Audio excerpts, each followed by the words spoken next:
Okay, we just talked about evergreen versus viral content. Now we're going to talk about Mr. Beast. What does Mr. Beast have to do with making money online? He's got it figured out, but are you Mr. Beast? No.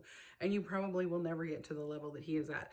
But that being said, that's not to discourage you, that is to encourage you, because I just recently watched an interview with Mr. Beast, and he talks about how it took him 14 years of posting constantly on YouTube every day, every night. It was his obsession and still is.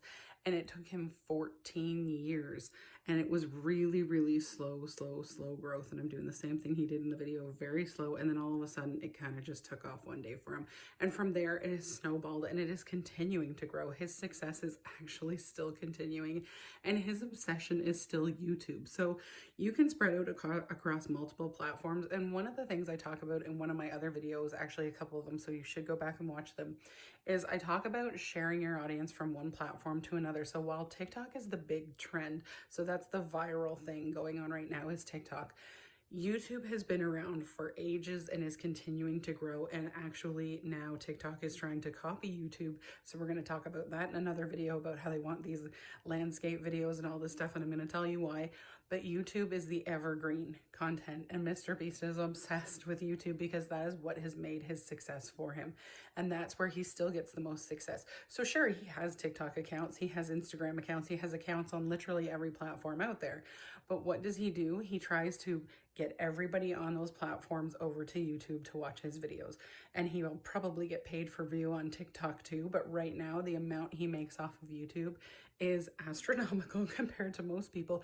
But it gives you an idea that you need to shoot for something, but you do need to be dedicated. So putting in the time, the effort, and the energy, it's worth it in the end. You need to keep doing it because you will get frustrated. You will want to quit. You will have nothing to work with. No ring light, no fancy camera. He started on an old iPhone and an old laptop his brother had and stuff, he said, and you will get better. And he was talking about how people comment on his videos and were like, get better equipment, get better lighting. And as more people were watching his stuff and more people were commenting, the engagement was going up. So he was getting paid a little bit more here and a little bit more there. And then he was able to invest in those things. So he could get the better camera, he could get the better light, he could get all the stuff he needed. And now he has a whole warehouse full of absolutely everything you could possibly need to make a video and more. So stick with it, but make that evergreen content. And don't expect success overnight if you want something that lasts and you want an evergreen business. So you don't want a viral business. Maybe it'll help you out right now. Maybe it'll help you out for a short term. But nobody that creates $1 billion or a multi-million dollar very successful business does it on something that's a viral thing that happens overnight. Very, very rarely. Most of the biggest people on YouTube, the most popular names you can think of, they've built up over time and they have something that's going to last because they've created that content, that channel, that community, and they've made it evergreen. So make your business something that will continue to grow and last, and then you'll have success for the long run, not for the short term.